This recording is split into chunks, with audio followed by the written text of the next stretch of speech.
O selo Sabedoria Arcana tem a honra de apresentar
Saudações fraternais, filhos de Sofia. Diretamente dos Aeons Primordiais, iniciamos um novo episódio do podcast do Projeto Sabedoria Arcana, que visa trazer um pouco do conhecimento arcano para vocês, via livros e este podcast.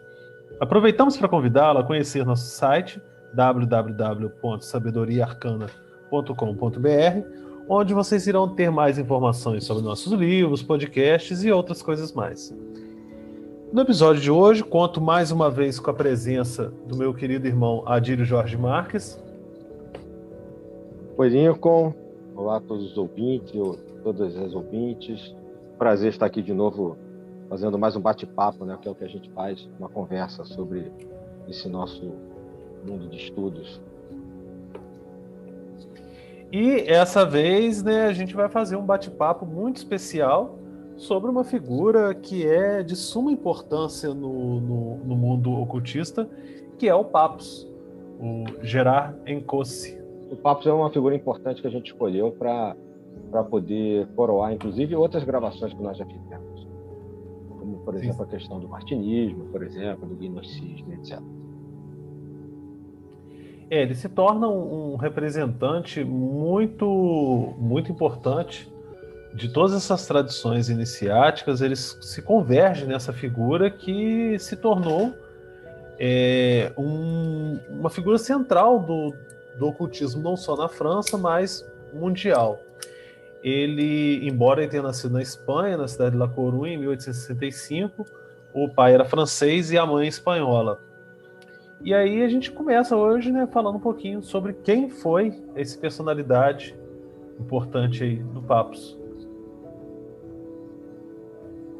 Então, esse é um personagem que ele não é muito assim controverso, apesar de, como tudo, né, ainda mais no mundo da história das religiões, do ocultismo, sempre existem questionamentos. O médico francês, né, como já foi apresentado aqui, que a gente conhece como Papus, e é assim que se pronuncia em português mesmo, em francês seria Papus, e não Papi, como algumas pessoas falam, não é essa a pronúncia, mas vamos tratar aqui como Papus mesmo, né, portuguesando, se permitido. E ele, desde cedo, se interessa pelo ocultismo, a partir do momento que ele começa a questionar, ainda na faculdade, a materialidade da criação e da própria ciência. A gente tem que lembrar que a gente está falando de uma pessoa que nasce em 1865, vai crescer pegando aquele final lá do século XIX, na efervescência da tecnologia, somente falando de Paris, ele vai pegar a Belle Époque, que não deixa de ser um fruto desse momento de equilíbrio ali na França, de um certo desenvolvimento da medicina, da tecnologia, da própria física, das ciências como um todo. Isso, de uma certa maneira, vai levar a um certo, por um lado, a um certo ceticismo em relação às questões religiosas e espiritualistas. Ao mesmo tempo que também gera uma boa qualidade de vida para o país, para a sociedade parisiense, o que faz, é uma questão sociológica, o que faz também com que, quando você tem uma qualidade de vida melhor, uma ciência, uma medicina melhor, você tenha condições e até tempo para procurar outros interesses filosóficos. E nessa segunda metade do século XIX, a gente vai ter uma efervescência intelectual e questões espiritualistas em Paris. E é nesse berço, nesse caldo cultural, e o Pabst vai crescer, nasce em 1865, como eu disse, e vai chegar na Faculdade de Medicina e, num determinado momento, começar a se interessar pelas questões que ele mesmo denominou do oculto, né? Ou seja, aquilo que as religiões tradicionais e a ciência, já com seu método científico, não consideravam como elementos a serem discutidos. E nessa questão do oculto, a gente vai falar com um pouco mais de devagar, depois a gente vai falar de quais caminhos que Papus trilhou a partir do momento que começa a se interessar por isso. É interessante alguns pontos da gente destacar, que ele entra, né, nessa você fez bem aí um apanhado geral dessa juventude dele. Ele começa o interesse dele mais profundo, assim mesmo, do ocultismo aí já a partir de 1880, antes mesmo de se formar, e ele começa a esbarrar com algumas personalidades que tinham um viés ocultista muito grande.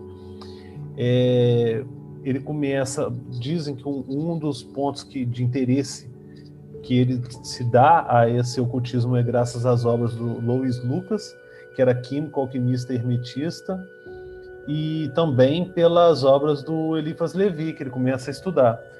E aí ele começa naquela sua ânsia de conhecer, né? Se dedica a passar horas e horas na biblioteca de Paris, na biblioteca de Arsenal, tratando, né, autores clássicos de alquimia, cabala, e copiando, tomando notas, pegando esses manuscritos ali e se dedicando mesmo a esse estudo.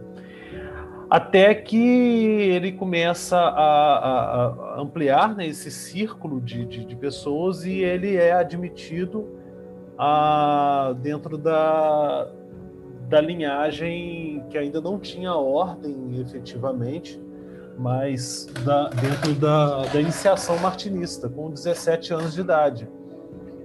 E aí ele, ao mesmo tempo também, ele está ali tendo uma influência muito grande da ordem da Blavatsky, da Sociedade Teosófica. Então ele tem uma influência grande de alguns aspectos importantes, né, de cabala, de alquimia, tanto e da magia entre si, né, como o caso da questão da teosofia também, né, e várias outras influências que ele sofre aí.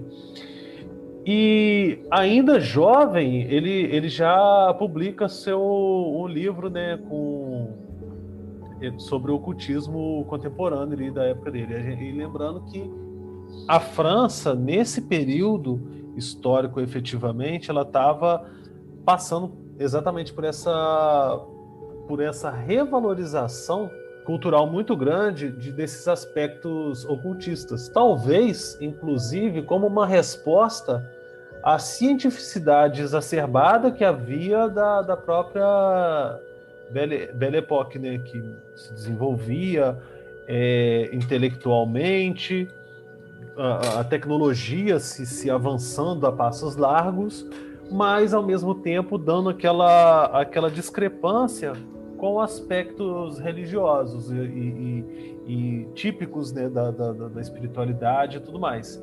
E aí tinha como esse gancho, né, o interesse por esse outro lado da coisa, que é esse lado mais espiritual.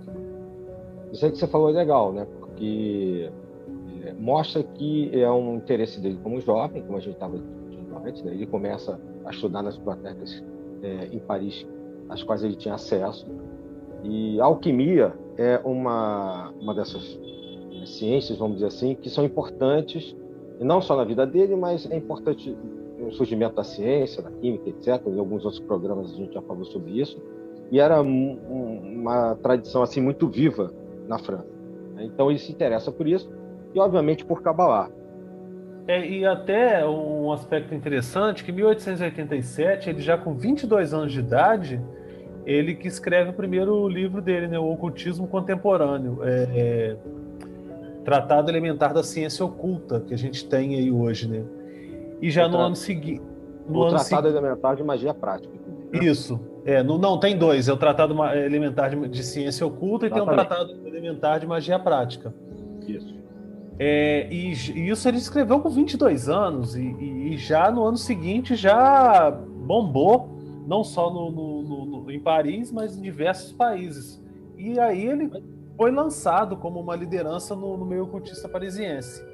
2 anos mais tarde, em 1879, ele funda o Grupo Independente de Estudos Esotéricos, e que acaba se tornando uma escola hermética, e aí começa a questão das obras mesmo, como a revista Iniciação, a Véu de Ísis, e vários outros órgãos de divulgação do ocultismo, que vai, né, tentar dar conta dessa necessidade espiritual que eu acabei de falando um pouco anteriormente.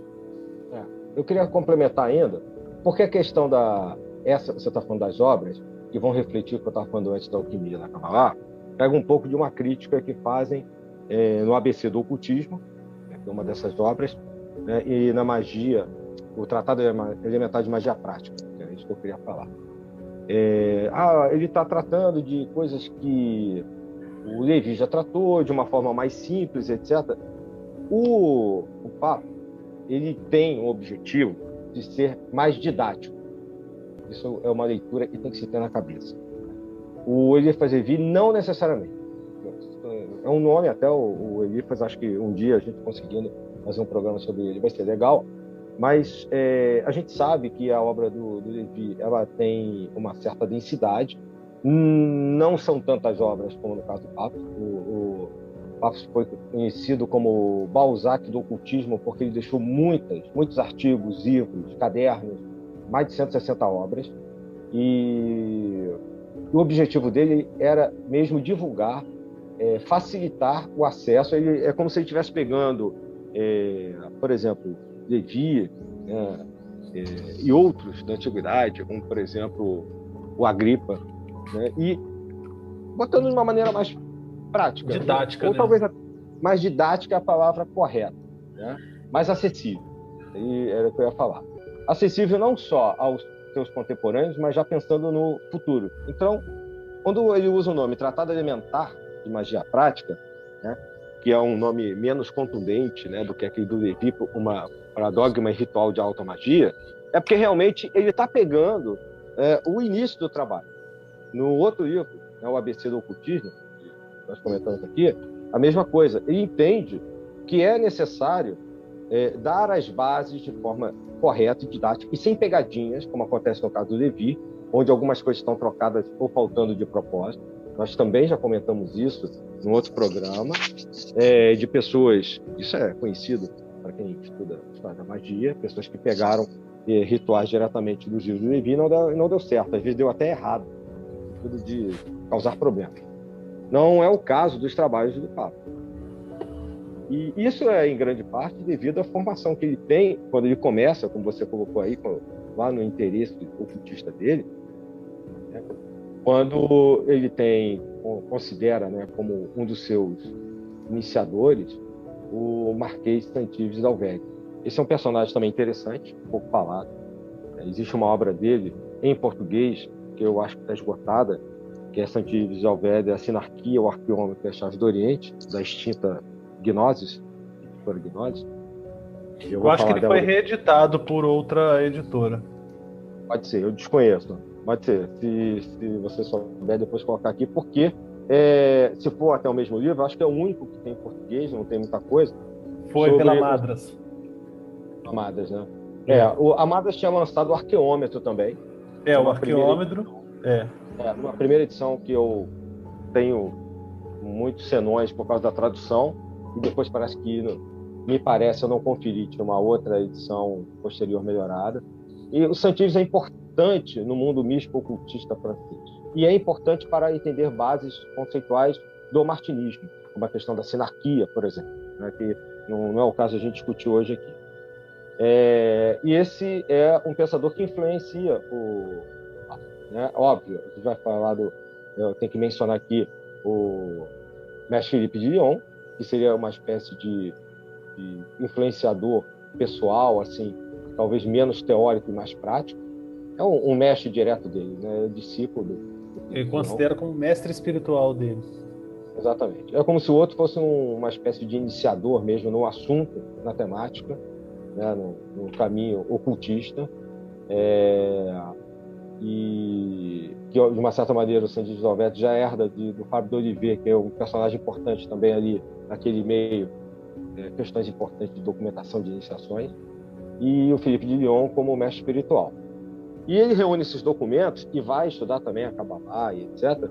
E o próprio livro dele, que trata sobre a Kabbalah, que eu até tenho uma edição aqui da Arcanum, não sei se também é da Martins Fontes, que eu acho que, não sei, me parece que também não está sendo mais editado, mas fica como sugestão, não deixa de ser uma tentativa de tornar, primeiro, mais simples esse estudo que é complexo. Segundo, amarrar com outros trabalhos espirituais dele, como, por exemplo, o que ele chama de magia prática nos livros que eu já mencionei, e para quem for estudar o tarô no livro que ele escreve, que é importante, e desenvolve um baralho interessantíssimo, que é o Tarô dos Boêmios. Alguns traduzem, na minha opinião, de maneira confusa, como o Tarô de Ciganos, eu não concordo, mas o Tarô dos Boêmios.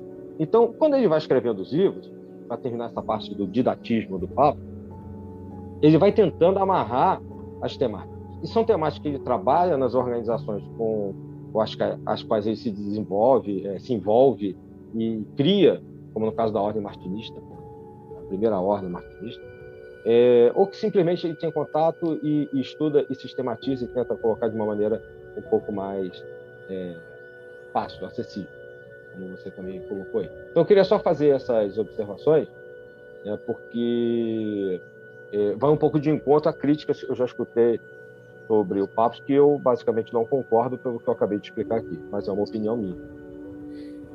Até assim, se a gente for analisar a vida dele enquanto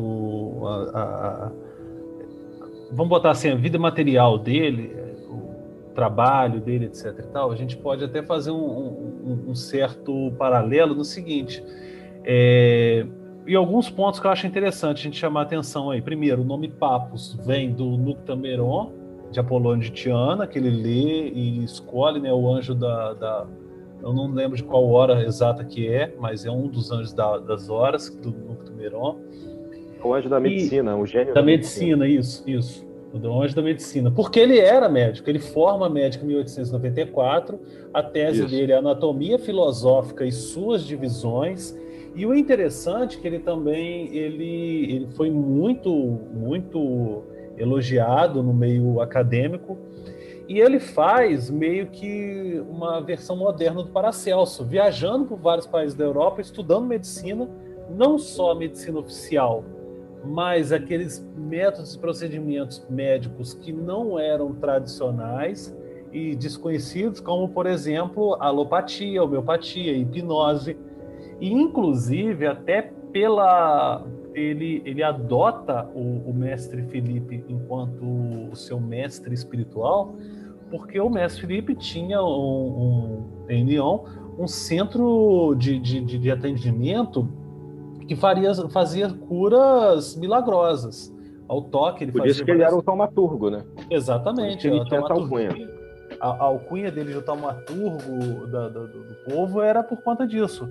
Ele, inclusive, aí eu vou puxar o gancho um pouquinho aqui do mestre Filipe por conta disso, ele é convocado até a Rússia, aqui, pelo czar, para tentar curar a hemofilia do filho do czar. E ele consegue fazer alguns avanços, porém, ele já entra numa disputa espiritual ali com Rasputin e entra numa verdadeira guerra espiritual. Ele acaba saindo da Rússia, não dá sequência ao tratamento do filho do czar, mas inclusive ele tinha um casal de cães da raça, me falhou o nome da raça aqui, a Borzoi, que era uma raça específica de cães criada pela realeza russa, e que ele tinha uma cadela enorme, muito boa, tem várias fotos dele com ela e tal. Então, por conta disso, né, como uma forma de agradecimento do czar teve com ele. E como ele fazia essa medicina, né, a própria medicina do Papus, ela era muito ligada a esses aspectos das curas não tradicionais. Ele acreditava que havia doenças astrais, haviam doenças tratadas pela homeopatia, pelo magnetismo, as doenças do espírito, que dava para ser tratado, né, de formas diferentes, a partir do momento em que não fosse uma doença ligada à questão do karma da pessoa em si. Há hoje, por exemplo, estudos que o desenvolvimento do câncer se dá muito devido a pessoas que guardam uma mágoa muito forte da outra. Então, de certa forma, ele antevia isso com a ideia, né, de uma doença astral. Então, era a linguagem que ele utilizava. Oi? Eu tinha interesse nessas questões sobre energia, sobre mesmerismo, sim, que sim. estava em voga lá na E até fazia curas e diagnósticos insólitos à distância, graças a potencialidades dele do espiritual. Ele tem 2 artigos que no Brasil foram lançados juntos, no livro da extinta Gnoses, que eu já mencionei aqui, Os Raios Invisíveis e O Astral das Coisas. Na verdade, são 2 textos que, de uma certa maneira, ele tenta, inclusive, tratar com o viés já associado à ciência sobre essa questão da energia nos objetos, de como isso pode influenciar a saúde, de como existiriam, vamos chamar assim, raios invisíveis, que é o título do artigo, do primeiro, e de uma certa maneira poderiam influenciar os objetos e as pessoas neste plano. E ele tenta, em vários momentos, fazer uma associação com o que era conhecido na época pela física, pela química e pela medicina. Então é uma obra interessante. Eu acho que ela está esgotada, né, mas talvez os textos possam ser encontrados independentemente. Fica como dica. E o interessante, assim, que eu tô puxando atenção para tudo isso, é para ver o quanto que ele está buscando uma aplicação prática para esses aspectos ocultistas também, não só de passar algo que seja facilmente entendido e prático, mas também na prática diária da medicina que ele aplicava. Então ele utiliza-se desses conhecimentos também como uma forma de aplicar os seus conhecimentos. Inclusive, até nessa visita do Filipe de Lyon ao Império Russo, o Papus também visitou a Rússia 3 vezes. E nessas 3 visitas, ele, inclusive, teria previsto a queda do czar. Então, ele não era qualquer um que a gente está falando, né? Ele estava ali. Sim, mesmo... sim. E não à toa o Rasputin não gostava dele, né? Não, eles tinham guerras. A guerra espiritual que o Filipe de Lyon travou com Rasputin, também o Papa estava no campo de batalha espiritual, por assim dizer, né? Sim, sim. E aí o Filipe de Lyon, reza a lenda, o Filipe foi ajudar o Papa, porque o Rasputin também no osso duro de roer, então com a ajuda do Filipe de Lyon, parece que eles conseguiram dar um sossega, fazendo um trocadilho, sossega-leão, literalmente aí no astral. Filipe de Lyon e o sossega-leão no Rasputin, né? Então, isso de uma certa maneira deu respeitabilidade não só ao Mestre Filipe, que é um personagem que fica, por escolha própria, um pouco mais na sombra da história, até por questões de humildade, etc., de não querer divulgar as suas obras, mas deu também respeitabilidade ao Papus e ao que ele depois veio não só a escrever, mas como a desenvolver também. Sem dúvida. E é interessante que aí, né, a gente já pegando um pouco e avançando um pouco até na pauta, né, ele trabalha com algumas ordens e faz alguns trabalhos importantes. E ainda trabalhando, né, nesse ponto da influência, em 1890, ele acaba rompendo com a sociedade teosófica, porque ele achava que ele via um orientalismo muito exacerbado na sociedade teosófica, e ele era mais ligado a essas tradições mais ocidentais, principalmente essa questão mais cristã, etc. e tal. E Ele nesse tinha ponto... uma ideia, só fazer uma observação para a gente não perder isso, mas é rápido. Sem problema.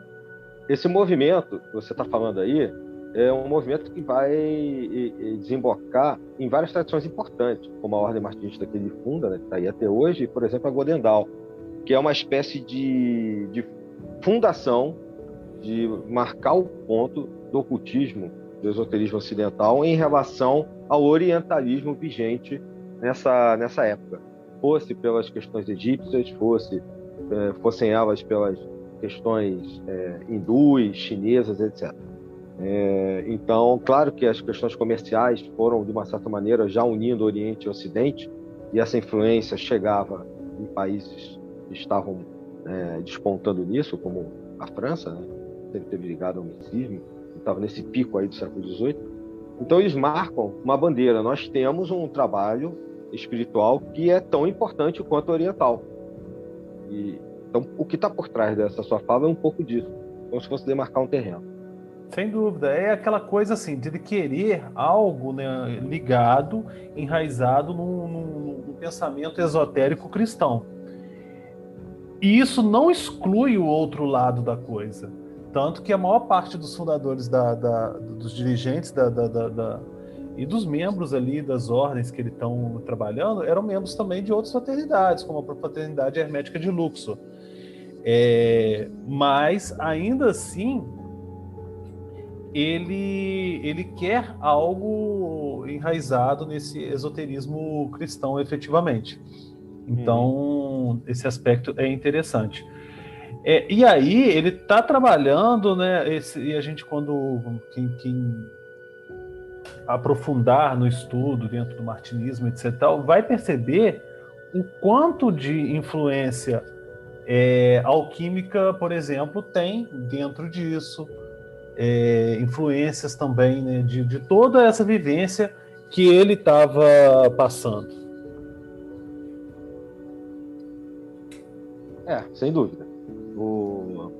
Nesse momento que a gente vai começar a perceber que ele recebe essas influências, e o que é legal nele, na minha opinião, é que ele recebe tudo isso, faz um trabalho, um amálgama, e devolve isso para o mundo. Então, como a gente já mencionou aqui algumas obras, essas tradições com as quais ele vai se envolver são várias. Em 1988, ainda nesses anos 80, ele vai se juntar com outros personagens importantes daquele métier francês aí do ocultismo, como o Oswald Wirth, por exemplo, Caladan, para fazer o AKRC, a Ordem Cabalística da Rosa Cruz, que teve uma proeminência ali também. E, na época, acabou associada à Ordem Martinista, que tem também uma importância muito grande, por ser a primeira organização, enquanto ordem martinista, com uma grande influência maçônica, que é um capítulo também um pouco à parte da vida dele, tá? E a Ordem Martinista tinha uma iniciação, um conjunto de estudos que ele sistematiza. não só dividida em 3 graus, como as ordens tradicionais faziam, e na última, né, o fechamento é que realmente tinha a iniciação que deveria ser dada, o martinismo é isso.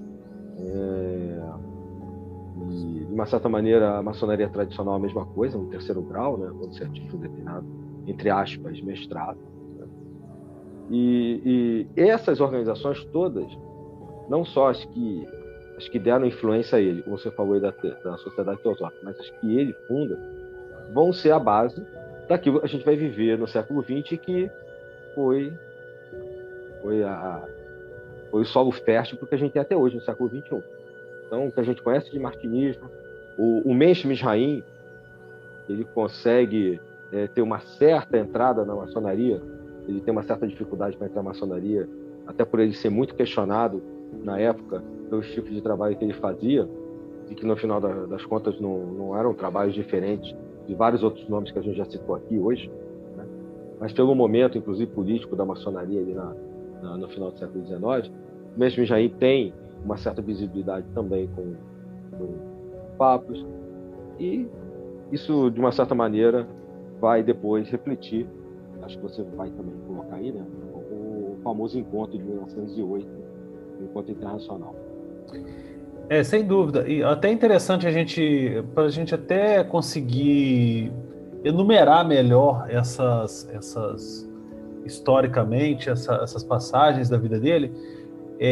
Eu estou aqui mais ou menos com algumas organizações iniciáticas que ele se afiliou, né? Por exemplo, a Sociedade Teosófica foi em 1887. A OKRC, a Ordem Cabalística da Rosa Cruz, foi em 1888. Em 1892, ele se ligou à Igreja Gnóstica da França, do Jules Doinel. Depois ele até se tornou um dos 3 grandes representantes dela e, inclusive, a Igreja Gnóstica se tornou escolhida por ele como a igreja oficial da Ordem Martinista do período.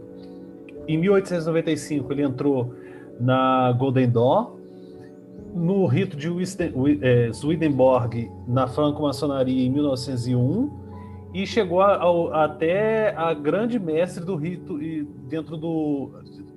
posteriormente, né, no rito Memphis Mizraim, em 1908, e também a OTO, a Ordem dos Templos Orientes. Todas essas tradições perpassaram sua vida.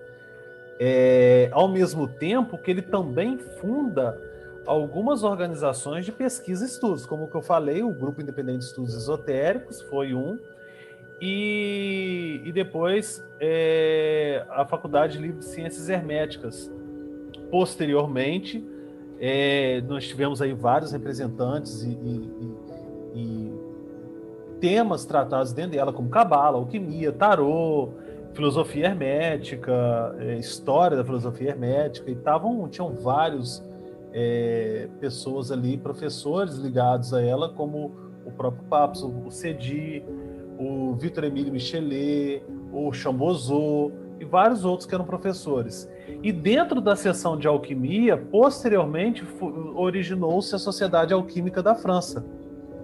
Então, a gente vê o impacto do pensamento dele, não só no ocultismo, mas até na produção intelectual do período também, né? Muito grande. Sim. Isso tudo, ele tendo influência, isso tudo, e recebendo também essas influências, é que ele organiza aquela convenção espiritualista internacional em Paris, no ano de 1908, que reúne algumas dezenas de ocultistas e representantes de organizações, como algumas dessas que você mencionou, dentre outras, e que é um marco importante para a estruturação e expansão do misticismo e do ocultismo na Europa, a partir da França, antes da Primeira Guerra Mundial, história em 1914. Claro. Essa conferência... falar que... Fala aí. Não, só falar a data da conferência mesmo, que foi ocorrida em 24 de junho de 1908. A gente hoje está gravando no dia 22, daqui a 2 dias. Claro. Ele escolheu o dia de São João, não à toa, né? Ligado marcando ali o solstício de verão para eles na Europa. E nesse encontro internacional, é importante lembrar que vários importantes representantes das organizações, como você também já colocou, estavam lá representados, estavam os seus paramentos, inclusive. Existe uma foto emblemática que tem na internet de uma mesa com vários ocultistas atrás, o Papa está no meio, e a gente percebe, inclusive, que na plateia, pelo ângulo da foto, foi tirado de um ponto mais alto da plateia para a mesa, talvez fosse um teatro, alguma coisa, ali na frente, várias mulheres, pau do chapéu, a gente vê o quão democrático foi para a época, dentro do espírito ainda da Belle Époque francesa, esse encontro. Foi público e mulheres participavam, e pessoas que quisessem tinham condição de assistir. Outro ponto importante, que isso, de uma certa maneira, não deixa de ser a semente da ideia da Fudosy lá nos anos 30. A famosa Federação de Ordens Iniciáticas, que também se popularizou por causa da participação da Mork, né, e do Spencer Hills, e na qual várias ordens se encontraram, seus representantes foram trocar ideias, informações, iniciações também. Fazendo um parênteses, isso era muito comum. Hoje, de vez em quando o pessoal fala algumas besteiras aí, criticando, claro, não era uma iniciação feita por e-mail, né? Mas às vezes se dava a representação de um legado no país, de uma determinada organização, a partir do momento que ele recebia essa autorização que era dada iniciaticamente, presencialmente. E a Fudosy é importante no sentido também do seguinte: vamos lembrar que nos anos 30 já havia ocorrido a Primeira Guerra Mundial, que foi uma catástrofe para a Europa, inclusive para as ordens, essas mesmas que nós estamos mencionando aqui, tá? Meio que, de uma certa maneira, talvez até prevendo pelo caminhar político, né, dos anos 30, esses encontros servem para trocar iniciações e conhecimentos, no sentido de manter esses conhecimentos vivos. Não à toa, ainda no final dos anos 30 e 39, vem a Segunda Guerra Mundial com o horror do nazismo. Com tudo isso que, infelizmente, parece que de vez em quando teima em ressurgir das trevas, como infelizmente também, repito, hoje a gente acaba assistindo em alguns lugares, alguns grupetos por aí. Mas aí, voltando ao que a gente está falando, esses encontros, este de 1908 e a Fudosy com algumas reuniões nos anos 30, foram momentos muito importantes para que determinadas tradições não morressem na França, em especial na França ocupada, que foi depois, na Europa como um todo. E não à toa foram parar, por exemplo, nos Estados Unidos, onde o impacto da Segunda Guerra, e mesmo da Primeira, foi muito menor. E até mesmo a gente observando a lista de participantes dessas ordens, a gente observa algumas organizações que são, para dizer, minimamente misteriosas. Como, por exemplo, o caso dos babistas, e até a Fraternitas Thesauri Lucis, que depois, né, o Memphis Mizraim e outros mais que entraram em contato ali e que talvez hoje tenham uma certa popularidade graças até mesmo a esse contato que tiveram nesse período. Algumas dessas organizações que eram quase pequenos círculos, ou de família, ou de amigos, elas desapareceram mesmo com as guerras. Então, a tradição em si, ela não desaparece. Muitas das vezes elas foram incorporadas em outras ordens. A própria Rosa Cruz Amor incorpora algumas dessas tradições, eu vou chamar entre aspas de pequenas aqui, pelo tamanho, no sentido de número de participantes, tá? Não no sentido de qualificar, não. É uma delas. Como melhor ou pior, nada disso. Então, para que não desaparecesse um representante que tinha sobrevivido, ou poucos, acabavam cedendo essa representação. Por isso que esses encontros são importantes para ordens que estavam uma estrutura muito melhor. Então, isso acontece com a MOC, com alguns conhecimentos que são estudados na 12º em diante, por exemplo, 12º em diante. Não tem nenhuma indiscrição em falar nisso, porque isso é histórico, não tem nada demais. E isso aconteceu com algumas outras, como no caso da própria Ordem Martinista de Paris, que continua viva, e algumas outras tradições também martinistas que vieram pós-papas, após a morte do Papa em 1916, para mencionar aqui rapidamente. Mas, de uma certa maneira, a maioria se manteve viva assim, nessas pequenas tradições. Outras não quiseram passar por isso. Então, supõe-se ou que acabaram, ou que estão trabalhando até hoje de maneira bem subterrânea, subrosa. Existem algumas tradições que a gente, até no avançar dos estudos dentro dessas ordens, a gente descobre que estão ou enterradas, ou até mesmo funcionando de maneira subrosa mesmo, como você mesmo citou, mas que permanece aquele conhecimento de alguma forma em pequenos círculos ou já, no caso, amalgamado.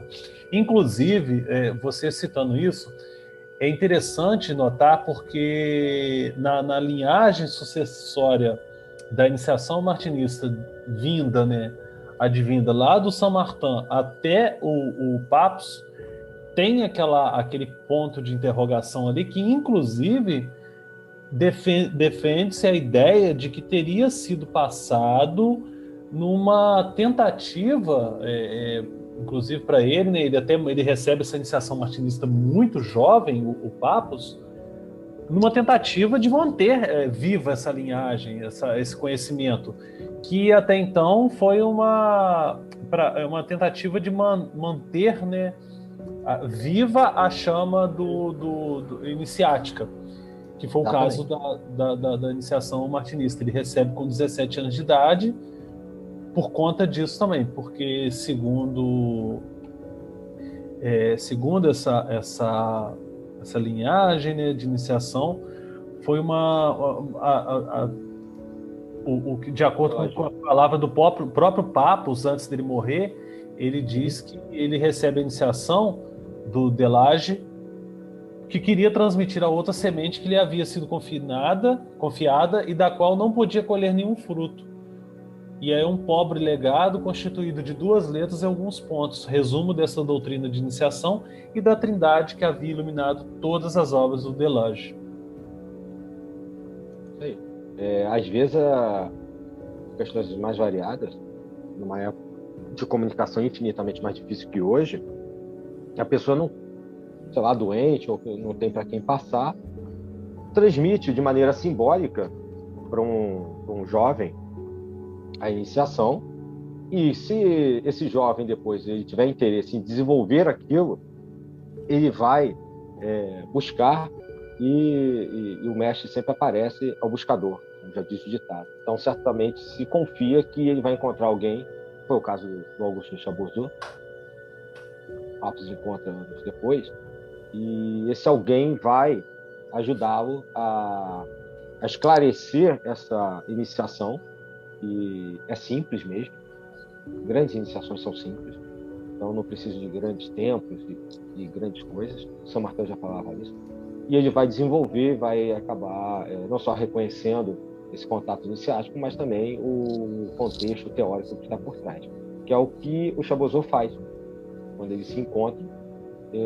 Muita gente diz que o Chabouzot reinicia ou reconhece Papos, pode ser. De uma certa maneira, se ele já tinha iniciação, o Chabouzot confiou, que era contemporâneo, é um personagem importante, confiou e eles trocaram essas iniciações. Isso é a base do que a gente vai, a partir de 1888 e 89, entender como os caras que reúnem outros pensadores e fundam o Supremo Conselho da Ordem Martinista, que é, como eu já mencionei antes, a primeira ordem martinista, no sentido de estruturação em graus, em ordem, da linhagem martinista. Ao que se aceitem questões históricas, existe a suspeita que talvez o próprio São Martin tivesse criado uma ordem, que existisse um rito maçônico chamado rito martinista. Esse rito martinista ele consta de algumas enciclopédias maçônicas antigas, mas é um rito aparentemente extinto e que, de uma certa maneira, maçoniza bastante o pensamento martinista. A ordem martinista, por mais que tenha tido uma influência maçônica não transforma o martinismo em mais um rito da maçonaria. É uma ordem independente. A gente entende até essa questão da maçonarização do martinismo, por assim dizer, né? Porque o Saint-Martin ele teve como mestre o Martinez de Pasquali, que tinha o seu trabalho como um trabalho maçônico mais avançado, que era o martinezismo, e aí, a partir dele, né, que vai dar o fruto do martinismo e do rito escocês retificado posteriormente. Mas é importante, é interessante esse aspecto que você comentou, que em sua origem, o martinismo, lá com Louis-Claude Saint-Martin, ele não tinha ligação direta com a maçonaria, ele era uma ordem independente. As iniciações de Saint-Martin vai ter suas correntes aí de disseminação, passando pela Rússia, ou outras permanecendo na França, por exemplo.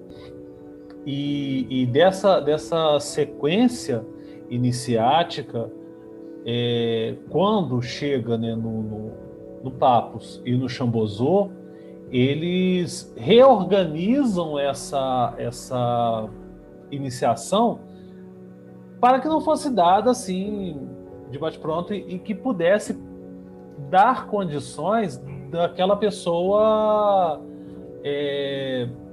ter um conhecimento básico para receber aquela iniciação. E aí é nesse sentido que eles criam a ordem martinista. E posteriormente dela vão se surgindo outras estruturas de ordens martinistas que seguem essa mesma estruturação. Aproveitando até esse momento, para a gente falar um pouco sobre essa questão dessa linhagem que vem lá de Saint-Martin até o próprio Papus. Você quer falar? Posso falar um pouquinho. Fora isso que eu já mencionei, você também, né?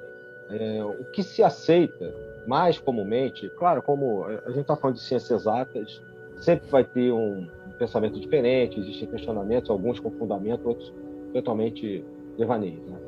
Mas a filiação martinista é atribuída como martinismo, não só pelo nome do Louis-Claude Saint-Martin, mas como ideia, como forma de iniciação, com a inspiração do Jacob Boehme, toda aquela questão que a gente até já discutiu no podcast sobre martinismo, começaria com ele, né, que morre em 1803, no início do século XIX, um século importante aí, e ele iniciou algumas pessoas, né, o Abade Barbu, por exemplo, Chaptal, e essas pessoas, à medida que o tempo foi passando, elas foram iniciando outras. Então, essa corrente iniciática, que se fala de martinismo, se inicia com Saint-Martin, ela vai abrindo como os galhos de uma árvore. Assim que a gente fala quando fala de linhagem, de filiação, né, de uma tradição, no caso, o martinismo.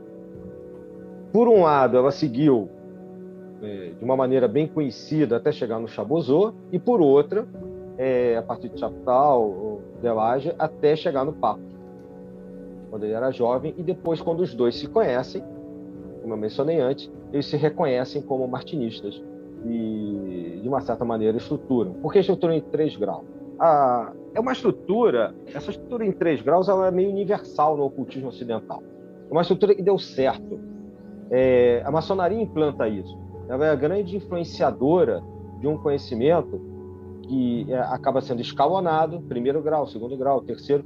Esses 3 graus, até pelo simbolismo do número 3, associados a essas tradições todas, as questões alquímicas, mágicas, etc., acabam dando a ideia de uma culminação no 3º grau, de uma iniciação, uma aceitação para o neófito no 1º grau e um grau intermediário de passagem ali de conhecimento.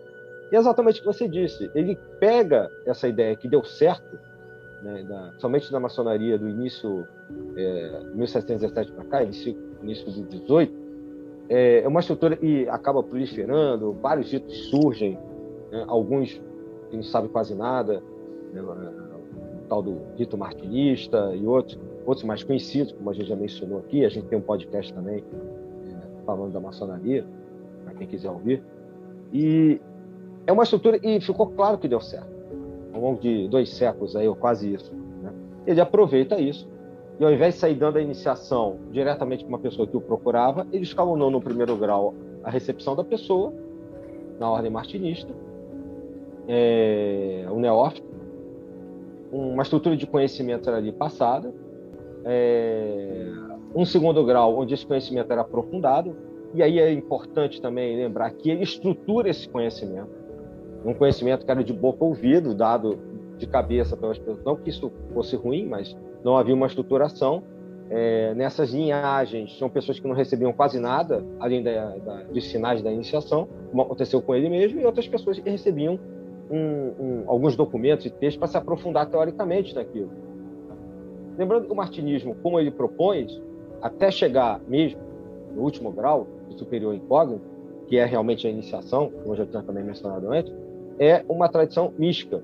Ele, apesar de ele trabalhar com o ocultismo, ele cria uma organização que está separada da magia prática, ou seja, ele tenta respeitar aquilo que o Saint-Martin coloca nas cartas dele como um trabalho interno, cardíaco, né, a via cardíaca, via do coração, que prescinde, abre mão da parafernália, também uma palavra usada aqui no sentido de muita coisa, não depreciativa, uma parafernália de vários objetos exteriores a você e que seriam imprescindíveis para o seu contato com o divino, com Deus. Então, o martinismo, com isso, ele vai instituir uma forma de contato direto, místico, né, como os grandes místicos até da tradição cristã já tinham deixado para a história, legado.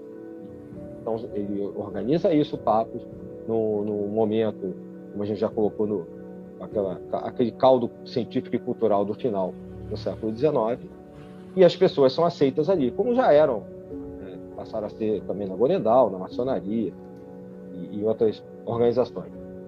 Claro que a ordem martinista, por ser uma ordem que era pequena, né, em Paris, mas que ganha notoriedade, e provavelmente é o projeto do Papos, junto com a revista de iniciação, que mais deu certo, ficou para a posteridade, né, somente no caso da ordem martinista, mais que a revista até.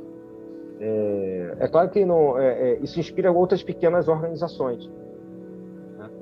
E isso não deixa de ser verdade, que quando ele morre em 16 e até 18, a ordem acaba sendo continuada por outro membro do Supremo Conselho, e acaba sendo maçonizada também, e essa crítica, que é uma crítica justa, de se pegar uma ordem e transformar com a característica de outra, que tinha mais tempo de vida e talvez mais tradição histórica, que era a maçonaria. Claro que isso não excluindo mulheres, inclusive, e só aceitando maçons, claro que isso não era justo, e acabou levando às divisões martinistas que acontecem a partir de 1918 e 1920, no final da Primeira Guerra Mundial também se facilita. E elas são divisões que também ordens são, às vezes, pequenas. E isso vai de encontro ao que a gente já falou antes, né? Porque existem pequenas tradições que depois, com o passar das décadas, nem continuaram e acabaram absorvidas por outras ordens maiores. Só um aspecto que eu queria ressaltar, até nisso que você falou, e complementando essas informações, é que o Papos alegava ter, isso já desde 1891, alegava ter posse dos documentos originais do Martinez de Pasquali, que dava, né, o martinesismo, por exemplo, mas ainda assim a ordem martinista ele segue sem toda esse aspecto mais teúrgico de todos, aquela ritualística rebuscada, cheio de coisa, etc. e tal. Ele trabalha mais nesse aspecto místico mesmo dentro da ordem martinista. E aí nós vamos, né, avançamos um pouco mais sobre essa questão das obras dele, né, dos livros que ele nos lega, que foram vários, mais de 150 livros, além de revista, artigo e tudo mais. E uma bibliografia muito extensa de livros, alguns traduzidos em português, alguns não. E E aí eu deixo para você falar um pouquinho sobre essa questão dos livros dele e tudo mais, né? Não, tranquilo. Dentro do que eu estava falando agora há pouco, né, tem um texto dele que foi publicado em formato de livro, de uma maneira um pouco mais espúria, mas tem PDF para quem quiser entender. Um texto atribuído ao Papa sobre o seguinte: o título é Martinesismo, Guilhermosismo, Martinismo e Franco-Maçonaria. Nesse livro, cujo título trata de 4 tradições, ele está justamente mostrando as diferenças e as separações entre o martinismo, que ele está praticando, desenvolvendo a ordem martinista, o martinesismo, que são esses documentos que ele alegou ter, mas que é a ordem do Martinez Pasquali. A gente tem um podcast sobre ele também, muito bom, para quem quiser. O Villermosismo, que é o Jean-Baptiste Villermoz, um colega, um contemporâneo de Saint-Martin, e que o seu principal legado, sua principal história é o rito escocês retificado, um rito importante, somente ainda ali no século XVIII, XIX, e a franco-maçonaria como um todo. Não só a maçonaria francesa, mas a maçonaria moderna após 1717. Então, já é uma forma de entender um pouco. Algumas pessoas criticam esse livro, que acham que existem algumas inconsistências históricas em relação à maçonaria, mas, de uma maneira geral, eu acho ele bom, porque, apesar de bem resumido, ele pode esclarecer isso. A gente já falou aqui do Tratado Elementar de Magia Prática, né, e eu citei também o ABC do Ocultismo aí junto contigo, e são livros que eu recomendo como de mais fácil leitura para que estão começando possam encarar um Levi, um Piob, etc. Então ele vai tratar como médico que era, da influência planetária nos 3 reinos da natureza, na questão desses reinos na relação com o homem, o que é o corpo humano, o que é o plano astral, como os planetas influenciam nisso na telepatia, na psicometria, a relação entre o micro e o macrocosmo, a astrologia cabalística, por exemplo. São temas que estão diluídos, não são de difícil acesso. Ele vai tratar um pouco de medicina hermética, inclusive relacionado aos dias da semana. Por quê? Você, para ser um magista, é importante que você se conheça. Você conheça o seu corpo, conheça como ele funciona, para que você possa trabalhar de maneira mais segura, inclusive. Essa é uma preocupação que outros autores mais clássicos, por exemplo, não colocam, não abordam em suas obras, eles vão direto ao tópico. No ABC do Ocultismo, ele vai tratar das questões do Oriente, mas vai trazer para o Ocidente todas as analogias e as comparações com o simbolismo, o zodíaco, as divindades, as hierarquias universais, que, para o entendimento do místico martinista, mas para o prático ocultista, vamos chamar assim, simplificando, também são importantes. E se você vai acessar determinados mundos, mesmo de maneira, vamos dizer assim, interna, por meditação, é importante que você saiba que mundos são esses e como eles se caracterizam. Tem um livro também da coleção Arcano, da Martins Fontes, que eu já mencionei aqui sobre a Kabbalah, e ele vai fazer uma simplificação de várias obras que existem, de termos do alfabeto. De uma certa maneira, ele está explorando o Sefer Yetzirah e o Zohar no sentido de colocar os conceitos básicos sobre a Kabbalah, que isso era usado em várias ordens, como na ordem cabalística da Rosa Cruz, alguns ritos maçônicos se aventuram por aqui também. Então você tem que saber o que é uma Gemorá, por exemplo, que são os nomes divinos, as Sefirotes, a árvore da vida, etc. O básico, até para não falar besteira. E esses livros são preâmbulo, na minha opinião, dá para ler separado. O Tarô dos Boêmios, para quem curte aí o tarô e quem entendeu o tarô, existem, obviamente, dependendo das cartas que você esteja usando, existem os baralhos respectivos, do Weir, Marcélia, por exemplo. Eu gosto do Geberin, eu gosto do Papus, porque ele coloca nas suas cartas uma grande quantidade de informações mágicas e ocultistas que, se a pessoa se inteirou dessas informações que eu mencionei antes, ele vai poder associar à sua interpretação também esses símbolos.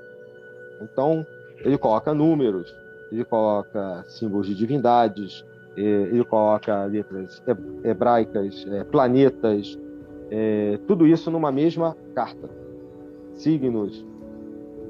Então, uma coisa, você quando faz uma jogada usando tarô, papos, você vai ter uma quantidade muito, tarô dos boêmios, como ele especifica, vai ter uma quantidade muito grande de informações ali que podem ser trabalhadas, repito, desde que você tenha esse aprofundamento mágico, vamos dizer assim.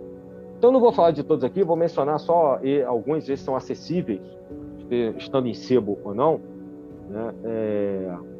Tem um famoso lá da Pensamento, que é A Reencarnação, que é um livrinho pequeno, mas que ele trata sobre a reencarnação e as questões da morte, e são complementados também por um outro texto, que eu só conheço em português, pelo site do grupo Hermanubis, que é O que Acontece com Nossos Mortos. Nessas obras, o Paphos vai falar de um tema, assim como outros que eu mencionei aqui, não tanto ocultistas, mas no seu sentido ordem martinista, como, por exemplo, a questão da reencarnação, de como o espírito, o astral, o corpo físico se interrelacionam. Então, para quem quiser entender o que Paphos pensava a respeito e todo o Supremo Conselho da Ordem, esses místicos que estavam juntos dele, a gente já mencionou hoje, eles pensavam sobre o plano astral, devem conhecer esse livro, assim como aquele que eu mencionei antes, Os Raios Invisíveis e o Astral das Coisas. Uma coletânea de 2 textos, é um livro pequeno, só que eu sei que está esgotado, talvez se ache virtual e etc. O Círculo Esotérico da Comunhão do Pensamento também botou outro em português, Meditar, Querer e Fazer, que é extraído do livro Magia Prática. Esse livrinho, eles vendem de forma separada, mostra bem como é que o Paphos se importava com a influência que o plano astral poderia ter sobre o corpo e o psiquismo das pessoas, não necessariamente só dos magistas, mas das pessoas como um todo. Característico de um médico, evidentemente.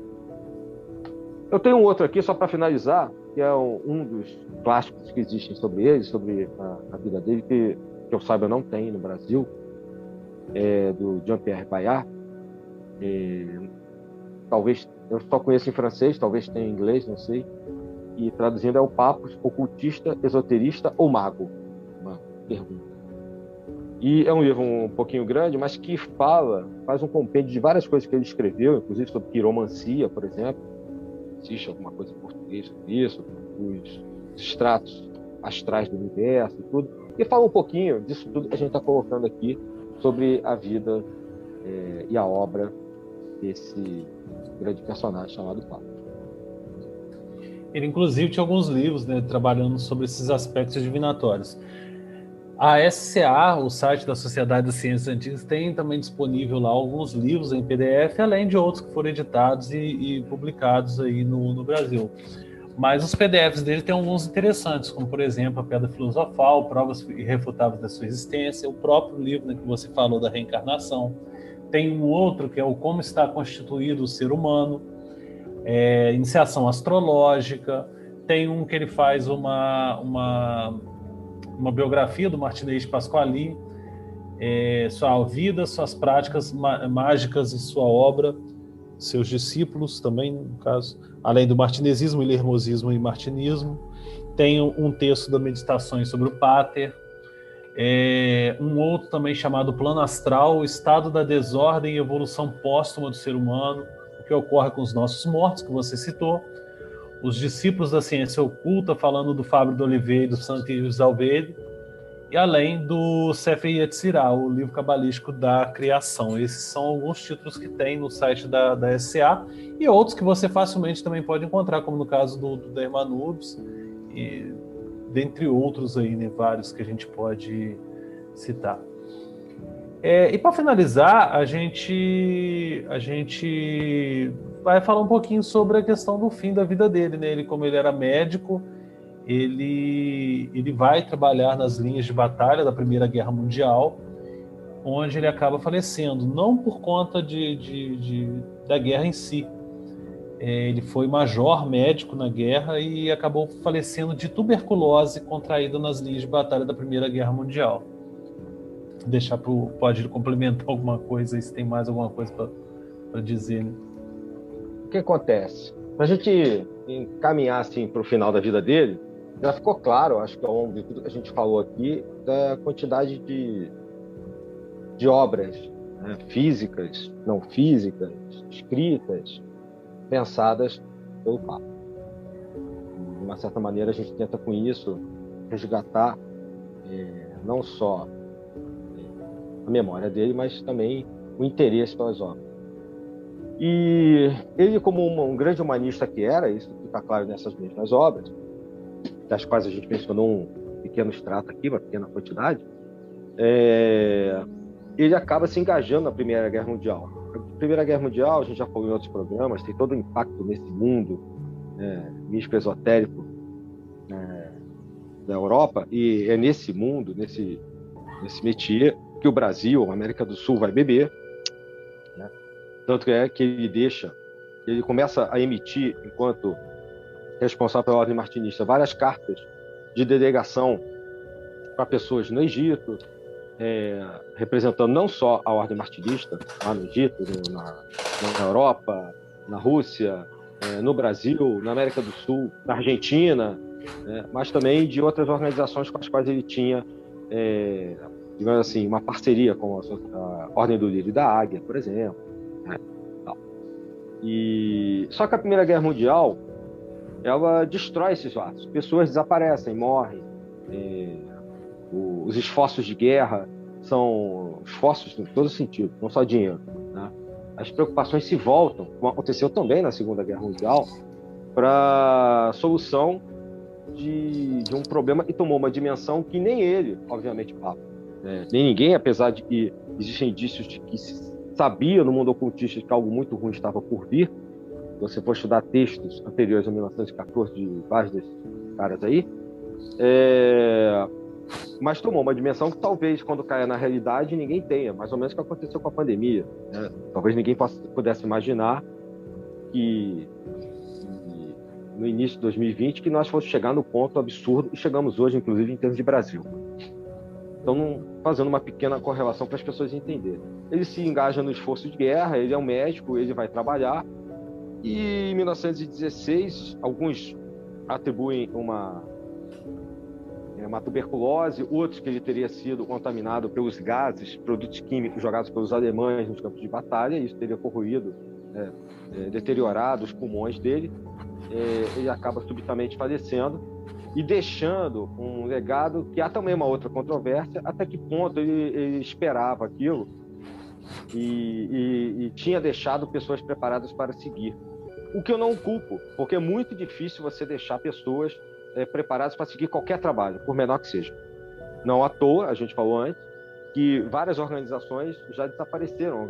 Se você for esses encontros nos anos 30 do século passado, né, esse do Papa de 1908, você vê que são organizações que não existem mais, muitas delas. Ou se existem, já mudaram de nome, ou continua existindo o mesmo nome, mas sem uma linhagem comprovada, só mantendo o nome para dizer que é, e quando você vai analisar, não tem vínculo nenhum tradicional com a sua origem. Né? Mas, enfim, com a morte dele em 1916, a própria Ordem Martinista, que é o seu principal legado, né? E seus textos, eles se espalham e o trabalho continua com várias pessoas. Algumas mantêm uma fidelidade à sua forma de pensar, outros seguem caminhos bem diferentes. O martinismo é um exemplo. As linhagens martinistas que surgem, principalmente a partir de 1920, muitas têm justamente uma coloração, vamos dizer assim, bem diferente daquela que a OM de Papos tinha e tem, por exemplo, com envolvimento em relação à teurgia, né, ao martinismo e teurgia. Uma certa mistura com o martinesismo, outras bem maçonizadas, né, com uma influência pós-Papos ali entre 16 e 20. E o que a gente tem que agradecer, né, a providência divina, vamos dizer assim, é que algumas dessas tradições, de novo, o martinismo se mantiveram vivas, e muitas de maneira muito próxima ao trabalho que ele tinha. No caso, a OM. Um trabalho que continuou, que eu fiquei de mencionar, então vou aproveitar essa deixa aí, ele funda o Véu de Ísis, é uma revista e de 3 que ele funda, mas a principal, né, dos movimentos literários com os quais o Papa está envolvido é a Initiation, em português a Iniciação, mas que sempre circulou com seu nome em francês original, Iniciação. A revista começa em 1808 e ela é retomada mais na frente pelo filho do Papa, o Filipe, que tem uma importância grande de manter os trabalhos do pai vivos, a partir principalmente dos anos 50, porque quando o Papa morre, ele é muito jovem, ele não iniciou o filho dele. Tá? O Filipe vai depois, já mais velho, ser recebido no martirismo e outras tradições por alguns desses figurões que a gente mencionou aqui, como o próprio Chabozeau, o Agreste, etc. Né? Personagens são importantes para levar esse martinismo para os Estados Unidos e que vai, a partir somente de 1931, com uma sugestão do Chabozeau, ser chamada de Ordem Martinista Tradicional, como é chamado em todos os lugares do mundo, mesmo no Brasil, é chamado de OMT, e no Brasil virou DOM, o TOM, Tradicional Ordem Martinista, e é uma linhagem que está subordinada à morte, lá em Curitiba. E o Filipe mantém os ideais da Ordem Martinista funcionando, e a Iniciação também, que durante quase todo o tempo, ao longo dessas edições todas, eu acho que quase ininterruptas, acho que houve realmente uma interrupção, principalmente na Segunda Guerra, manteve ela viva, depois o neto do Papa mantém, ela não é mais um veículo, a Iniciação era um veículo da Ordem Martinista, um veículo externo, como se fosse um boletim externo, uma revista externa. Depois de um determinado momento deixou de ser, por questões mais diversas, foi mantido pelo Wilfred Boissy, o mesmo autor daquele livro que eu mencionei antes sobre Santo Dives Alvério, um dos mentores aí do Papa. E ela pode ser baixada, conseguida gratuitamente em PDF. Antes do Wilfred Boissy vir a falecer recentemente, há pouco tempo, ele já tinha deixado, ela era vendida, ela tinha deixado de ser em papel e passou a ser viabilizada em PDF. As pessoas podem baixar, obviamente, em francês. É só colocar no Google. Qual é o lance importante disso? Né? Ainda não é com a culminação da vinda da Ordem Martinista para o Brasil, como ela está hoje, a Ordem Martinista de Papa, mas de 2001 essa revista passa a ser traduzida e publicada no Brasil, com uma espécie de conselho que foi formado, e a principal importância, essa revista passou a ser conhecida, disponibilizada em língua portuguesa, ela durou até o número 17, e trimestral, ela começa na edição número 1 de abril, junho de 2001. E esse grupo original não só traz a revista, como vai trazer a ideia que muito depois, né, em 2015, vai propiciar a volta da Ordem Martinista de Papos aqui no Brasil. Ela tinha sido interrompida no iniciozinho dos anos 80, a existência da Ordem Martinista de Papos aqui, e retomada com vigor em 2015.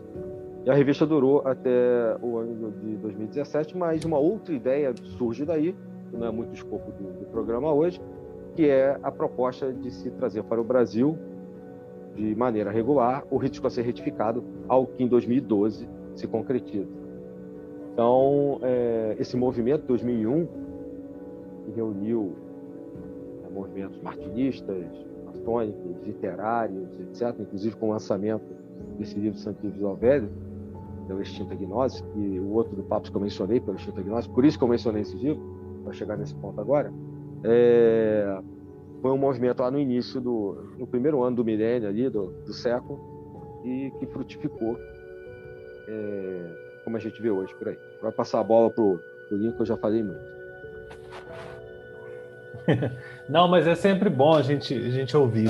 E também, assim, aproveitando esse fluxo que vem, né, do Papos para as Américas e mais especificamente para o Brasil, Relembrando também algo que a gente já falou em alguns outros programas, que o Papos ele tem, né, logo ainda em sua vida, alguns representantes das suas ideias aqui, como foi o caso do Dário Veloso, que até fundou o Instituto Neopitagórico lá em Curitiba, e que ele traz essa linhagem martinista para o Brasil inicialmente, e posteriormente o Papos envia, de certa forma, o Sedaior como um emissário do martinismo, difusão do martinismo e desses aspectos iniciáticos europeus, a Igreja Gnóstica também, e ele funda a Igreja Expectante na Argentina, e posteriormente vem para o Brasil também, que tem frutos aí até hoje graças a isso. Então são também advindos todos dessa fonte do Papos, né? O Ari Ilha Xavier aqui. Eu acho que a gente... Vou só fazer uma rapidinho aí. Eu falei o Dário Veloso, Você falou do Dário Veloso e tal. Aí é importante, inclusive, para a questão do estudo do pitagorismo aqui no Brasil e para essa questão do martinismo, né? Hoje a instituição do Dário Veloso não tem mais nenhuma vinculação com o martinismo, mesmo o martinismo papusiano, tá? Mas depois, de uma certa maneira, e no sul do Brasil, essa linhagem vai permanecer, né, com a Ordem Martinista da América do Sul, como se fosse uma linhagem sul-americana. E isso vai chegar até o Ari Ilha Xavier, que vai ter contato com a Ordem Martinista de Papos, né, ajudando a mantê-lo aqui no Brasil. Tanto é que em 1976, o Emílio Lorenzo, com a sua esposa, né, a Maria, eles vieram ao Rio de Janeiro, vieram ao Brasil. O Emílio, né, que eu conheci, que foi quem cedeu a Ordem Martinista de Papos, a primeira delegação para o Brasil, né, para a atual delegação da Ordem Martinista, em 2014 e 2015. E eles, de uma certa maneira, conseguiram manter esse martinismo vivo. Só que o Ari morre, né, em 78, de câncer, e depois segue o Otto Germano Beust. Só que ele também morre em 78, né, de uma trombose cerebral.